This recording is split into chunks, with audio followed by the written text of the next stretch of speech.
I will be resigning. Inevitable, but still came as a shock. Andrew Scheer says the job was taking too high a toll on him and his family. This was a decision I came to after many long, hard conversations with friends and family over the past 2 months since the election campaign. Many Conservatives blame Scheer for losing the election, in part because of his beliefs on abortion and same-sex marriage. But he stood firm as calls for his resignation grew louder. I am staying on as leader. I am fighting the fight that we need to fight on behalf of Canadians. In fact, just last week, Scheer and the party hired a new pollster to figure out what it would take for him to keep his job at the April leadership review. But today, word spread that the party was paying for his children's private school tuition, and some viewed that as indefensible. People felt that this was unacceptable and inappropriate. These were not moving expenses. This was a lifestyle subsidization. When you make the accumulation of bad decision, at the end of the day, we lost confidence in Andrew Scheer. With opposition like that, it was poised to be a brutal few months. And so today, this announcement was framed as party unity. And as our party begins to embark on this exciting opportunity, electing a new leader, my only ask to my fellow Conservatives is this: let's stay united. Hear, hear. Hear, hear. Tonight, Conservative caucus voted unanimously to allow Scheer to stay on as leader until a new one is chosen. Preparations for that race will start right away.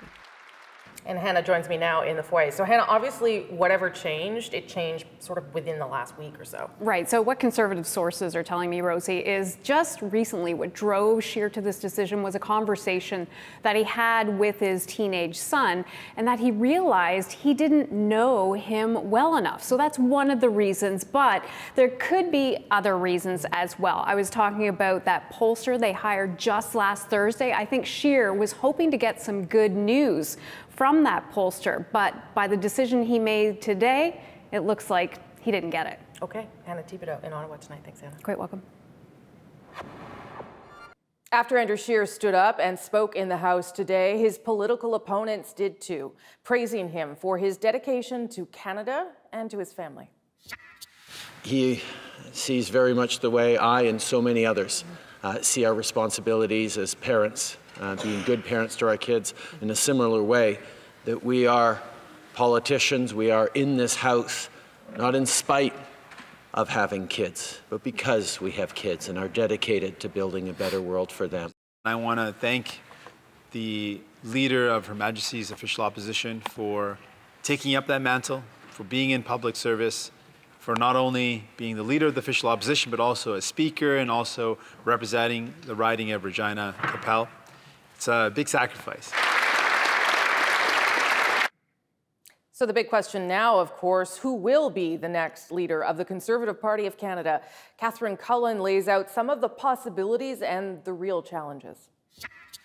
Electing a new Conservative leader and Canada's next Prime Minister. That might sound like a pretty good gig to a few of the Conservatives listening, but it can hurt your cause to seem too eager too soon. Just ask Peter MacKay. Days after Andrew Scheer's election loss, he said this. It's like having a breakaway on an open net. Then backtracked at risk of seeming too self-serving.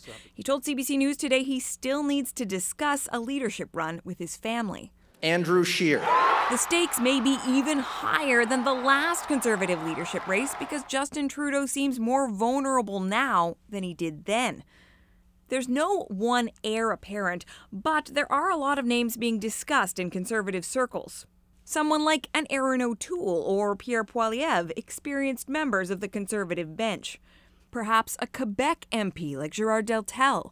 Many Conservatives love the idea of former interim leader Rona Ambrose running. Just today, Alberta Premier Jason Kenney told the Calgary Herald she'd make a brilliant leader, though it's widely thought she's not interested in the job. What about a Mulroney to go up against a Trudeau?